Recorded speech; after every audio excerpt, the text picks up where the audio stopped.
दोस्तों आज मैं आपको बताने वाला हूँ एक ऐसी कहानी जो शायद आपने पहले कभी डिटेल में नहीं सुनी होगी। यह है 1966 में पंजाब का सेकंड पार्टीशन का स्टोरी, जिसमें पंजाब हरियाणा से अलग हुआ था। हाँ बिल्कुल, ये पंजाब का सेकंड पार्टीशन ही था। पहले तो 1947 में हुआ पाकिस्तान के साथ, लेकिन ये वाला हुआ भाषा के आधार पर ये सिर्फ एक सिंपल स्टेट डिवीजन नहीं था दोस्तों, ये था एक 19 साल लंबी स्ट्रगल का रिजल्ट, जिसमें थाउजेंड्स ऑफ पीपल जेल गए, गोल्डन टेम्पल पर पुलिस रेड हुई और इवेंचुअली एक नई स्टेट बन गई। तो चलिए आज इस फैसिनेटिंग स्टोरी को डिटेल में समझते हैं।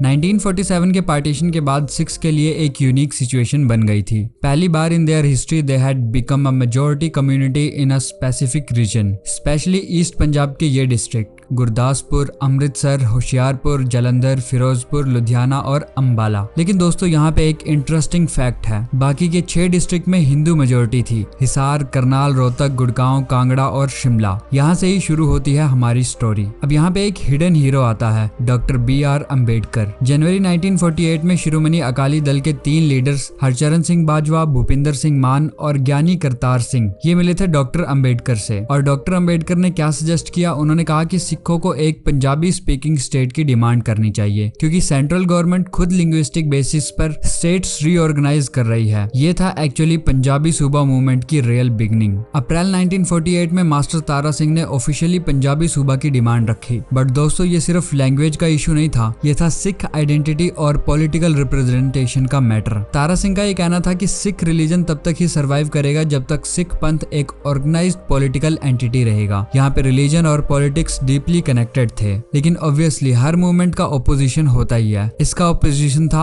आर्य समाज, जनसंघ और हिंदू महासभा। इन सब ने इस डिमांड का स्ट्रॉन्ग ओपोजिशन किया। उनका स्लोगन था हिंदी, हिंदू, हिंदुस्तान। सबसे इंटरेस्टिंग बात यह थी कि इवन पंजाबी स्पीकिंग हिंदूज ने सेंसस में हिंदी डिक्लेयर करना शुरू कर दिया, सिर्फ पंजाबी सूबा मूवमेंट को वीकन करने के लिए। यह था लिंग्विस्टिक पॉलिटिक्स का पीक लेवल। फिर अक्टूबर 1949 में चीफ मिनिस्टर भीमसेन सच्चर ने एक फॉर्मूला इंट्रोड्यूस किया। ये फॉर्मूला पर्पस करता था कि पंजाबी जोन में पंजाबी मीडियम ऑफ इंस्ट्रक्शन होगा मैट्रिकुलेशन तक, हिंदी जोन में हिंदी मीडियम ऑफ इंस्ट्रक्शन होगा, दोनों लैंग्वेजेस कंपलसरी सब्जेक्ट होंगी। लेकिन दोस्तों ये फॉर्मूला फेल हो गया, क्योंकि मास्टर तारा सिंह ने इसे रिजेक्ट कर दिया। उनका आर्ग्यूमेंट था कि ये एक्चुअली अकाली दल की डिमांड को सॉलिडिफाई कर रहा है बाय क्रिएटिंग जोन्स। तो फिर क्या होता है, 1953 में जब आंध्र प्रदेश लिंग्विस्टिकली क्रिएट हुआ, तब मोमेंटम मिला नेशन वाइड इस चीज को। फिर स्टेट्स रीऑर्गेनाइजेशन कमीशन बना फजल अली की लीडरशिप में, और मई 1954 में अकाली दल ने एक डिटेल्ड 18 पेज मेमोरेंडम सबमिट किया, जिसमें उन्होंने क्लियरली लिंग्विस्टिक और कल्चरल बेसिस पर पंजाबी सूबा की डिमांड रखी। लेकिन सरप्राइज,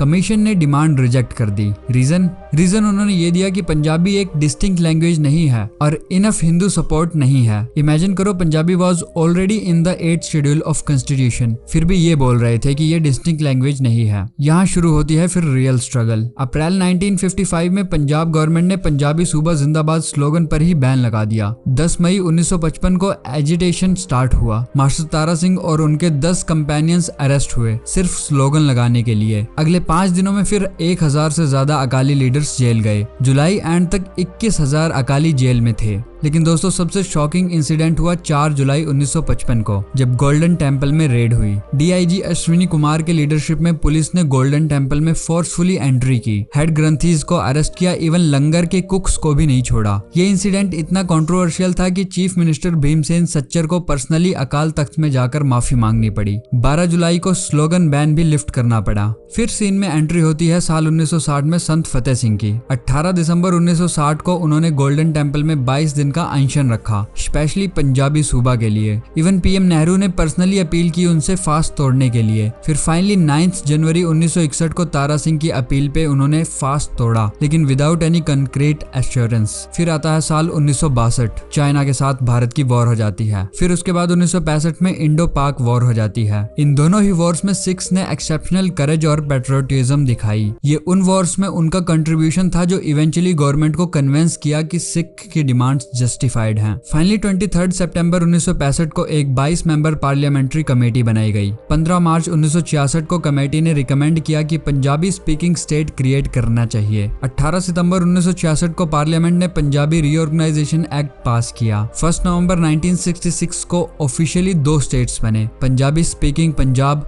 और हिंदी स्पीकिंग हरियाणा। कुछ एरियाज हिमाचल प्रदेश में ट्रांसफर हुए और चंडीगढ़ को यूनियन टेरिटरी बनाया, दोनों स्टेट की शेयर्ड कैपिटल। लेकिन दोस्तों ये डिवीजन के साथ कुछ इश्यूज भी आए जो कि आज तक परसिस्ट करते हैं। पहला है चंडीगढ़ का ओनरशिप, दोनों ही स्टेट्स इसे क्लेम करते हैं। दूसरा है river water sharing dispute, specially Sutlej Yamuna link का। और तीसरा है Punjabi speaking areas left out of Punjab, जैसे कि करनाल एक ऐसा एरिया था जहाँ पर सिख भी ज्यादा थे और वो पंजाबी स्पीकिंग था, बट पंजाब से अलग हो गया। तो फाइनली क्वेश्चन ये आता है कि was this decision really necessary? एक पर्सपेक्टिव से देखो तो लिंग्विस्टिक स्टेट का प्रिंसिपल डेमोक्रेटिक है और कल्चरल आइडेंटिटी प्रिजर्व करता है। दूसरी तरफ से ये डिवीजन ने कुछ प्रॉब्लम्स क्रिएट किए जो कि डिकेड्स तक चैलेंज बनते रहे। But one thing is clear दोस्तों, ये मूवमेंट था पीपल्स डिटर्मिनेशन का एग्जाम्पल। 19 साल का स्ट्रगल, थाउजेंड्स की सेक्रीफाइस और इवेंचुअली एक स्टेट का बर्थ। तो दोस्तों ये थी पंजाब हरियाणा सेपरेशन की कंप्लीट स्टोरी। अगर आपको ये वीडियो पसंद आया हो तो लाइक करो, कमेंट्स में बताओ कि किसी और हिस्टोरिकल टॉपिक पर आपको जानना है, उसके बारे में वीडियो जरूर बनाएंगे और सब्सक्राइब करना मत भूलना।